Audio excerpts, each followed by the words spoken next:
नमस्कार दोस्तों, प्रेरक कहानियाँ में स्वागत है। आज की कहानी है एक नई शुरुआत। मेरे पति और मेरा तलाक 5 साल की शादी के बाद हो गया। ना बच्चे, ना मेरे नाम पर कोई संपत्ति और ना ही कोई ऐसा शब्द जिसने मुझे रोकने की कोशिश की हो। वह घर जिसे मैंने कभी अपना परिवार कहा था, जयपुर की एक शांत गली में था। वही शहर जहाँ मैं अपनी जन्मभूमि कोच्चि छोड़कर शादी के बाद रहने आई थी। जिस दिन मैंने उस काले लोहे के फाटक को पार किया, भारत की धूप तेजी से चमक रही थी। उसकी रोशनी लाल ईंटों वाले आंगन पर गिर रही थी। सब कुछ तप रहा था, लेकिन अंदर से मैं बर्फ़ जैसी ठंडी थी। मेरी सास उर्मिला देवी बरामदे में खड़ी थी, बाहें सीने पर बांधे। उनके चेहरे पर संतोष और तिरस्कार का मिला-जुला भाव था, जैसे उन्होंने आखिरकार किसी परेशान करने वाली चीज़ से छुटकारा पा लिया हो। मेरी ननद रीना उनके बगल में खड़ी थी, होठों पर टेढ़ी मुस्कान के साथ। अब तो चली जाओ, कम से कम रास्ते से हट जाओगी, उसने धीमी आवाज़ में कहा, लेकिन इतना ज़ोर से कि मैं सुन सकूं। मेरा पति अर्जुन वहाँ नहीं था। वह मुझे विदा करने भी बाहर नहीं आया।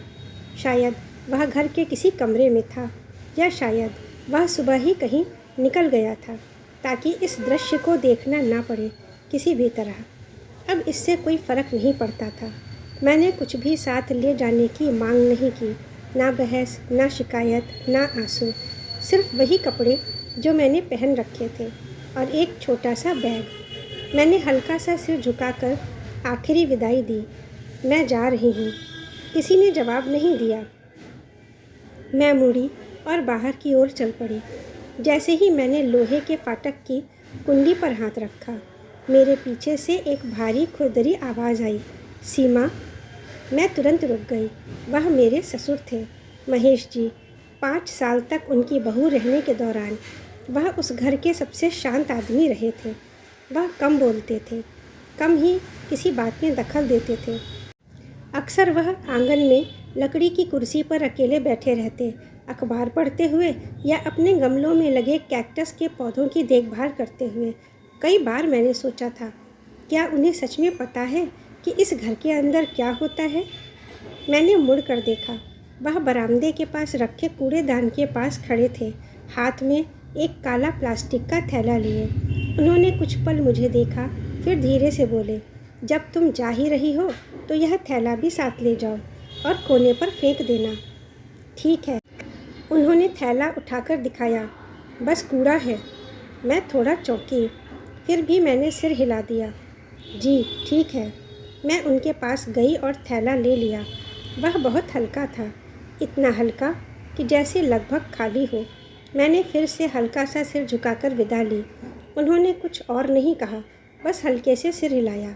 मैं मुड़ी और आगे बढ़ गई। लोहे का फाटक मेरे पीछे ज़ोर से बंद हुआ। वह आवाज़ जैसे किसी कहानी का अंतिम विराम हो। मैं पत्थरों वाली गली से आगे बढ़ती गई। दोनों तरफ हल्के रंगों वाले घर थे, इस पुराने भारतीय मोहल्ले की तरह। एक कुत्ता गुलमोहर के पेड़ की छाया में सो रहा था। दूर कोने पर ढाबे से बॉलीवुड गाना बजने की आवाज़ आ रही थी। जिंदगी चल रही थी।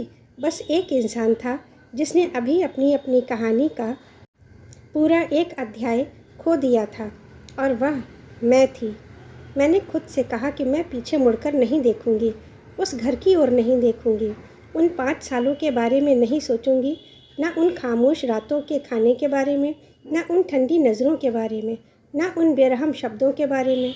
लेकिन कुछ कदम चलने के बाद मेरे सीने में अचानक चुभन हुई, एक अजीब सा एहसास, जैसे कुछ ठीक नहीं है।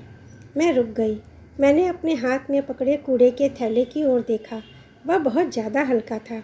एक हल्की हवा का झोंका मुझे छू गया और गुलमोहर के कुछ लाल फूल मेरे पैरों के पास गिर पड़े। मुझे नहीं पता क्यों। मैंने थैला खोल दिया। मैं वहीं जड़ हो गई। अंदर कोई कूड़ा नहीं था, ना खाली बोतलें, ना पुराने कागज़, ना खाने के बचे हुए टुकड़े। अंदर था एक पुराना लिफाफा, गहरे भूरे रंग का, समय के साथ घिसा हुआ। उसे सावधानी से एक वाटरप्रूफ प्लास्टिक में लपेटा गया था। जब मैंने उसे निकाला, मेरे हाथ कांपने लगे। मेरा दिल इतनी ज़ोर से धड़क रहा था कि उसकी आवाज़ मेरे कानों में गूंज रही थी। मैंने प्लास्टिक खोला। लिफाफा कागज़ों से भरा हुआ था। मैंने धीरे धीरे उसे खोला और जैसे ही मैंने उस लिफाफे को पूरी तरह खोला, मेरी आंखें फटी की फटी रह गईं। उसमें नोटों की गड्डियाँ नहीं थीं, बल्कि कागज़ों का एक मोटा पुलिंदा था। सबसे ऊपर एक छोटा सा सफ़ेद कागज़ था, जिस पर महेश जी की कांपती हुई लिखावट में कुछ शब्द लिखे थे। बेटा सीमा, इस घर की दीवार ने 5 साल तक सिर्फ तुम्हारी खामोशी और आंसू देखे हैं।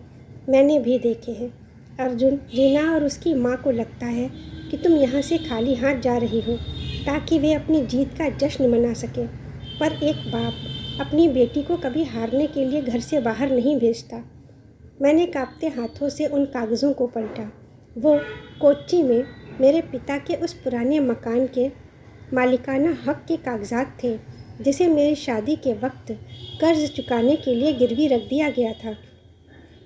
मुझे लगा था कि वो घर हमेशा के लिए बिक चुका है, लेकिन महेश जी ने पिछले 5 सालों में धीरे धीरे अपनी बचत से उस कर्ज को चुकाया था और उसे मेरे नाम करवा दिया था। उन कागज़ों के नीचे एक फ़िक्स डिपॉज़िट की रसीद थी, पूरे 15 लाख रुपए, और साथ में एक बैंक का छोटा सा कार्ड जिस पर लिखा था, तुम्हारी नई शुरुआत के लिए। मेरी आंखों से आंसू बह निकले। जिसे मैं कूड़े का थैला समझ रही थी, वह दरअसल मेरी आज़ादी और स्वाभिमान का संदूक था। महेश जी ने मुझे वह थैला सबके सामने इसलिए दिया ताकि घर के बाकी सदस्य जो मुझे टूटता हुआ देखना चाहते थे, उन्हें लगे कि मेरा आखिरी अपमान किया जा रहा है। उन्होंने अपनी चुप्पी से सबको धोखा दिया ताकि मुझे सुरक्षित बाहर निकाल सकें। मैंने पीछे मुड़कर उस लाल ईंटों वाले घर की ओर देखा। बरामदे में अब कोई नहीं था, लेकिन ऊपर की खिड़की के पीछे एक पर्दा हल्का सा हिला। मुझे पता था कि वह महेश जी ही होंगे। वह कैक्टस की देखभाल करने वाला खामोश आदमी जानता था कि कांटों के बीच फूल को सुरक्षित कैसे रखा जाता है। मैंने उस काले प्लास्टिक के थैले को वहीं पास के कचरा पात्र में डाल दिया, जिसमें अब वाकई सिर्फ रद्दी बची थी, और उस कीमती लिफाफे को अपने सीने से सटा लिया। अब मेरे हाथ नहीं कांप रहे थे। धूप अब भी तेज़ थी, लेकिन अब वह मुझे जला नहीं रही थी, बल्कि मेरा रास्ता रोशन कर रही थी। जयपुर की वह गली पीछे छूट रही थी और मेरे कानों में कोच्चि के समंदर की लहरों की आवाज़ गूंजने लगी थी। मैं खाली हाथ नहीं निकली थी। मैं अपने साथ एक पिता का भरोसा और अपनी ज़मीन वापस लेकर जा रही थी, एक नई शुरुआत करने के लिए। दोस्तों, कहानी कैसी लगी? पसंद आई हो तो लाइक कर दें, शेयर करें। नए हैं तो चैनल को सब्सक्राइब करें। धन्यवाद।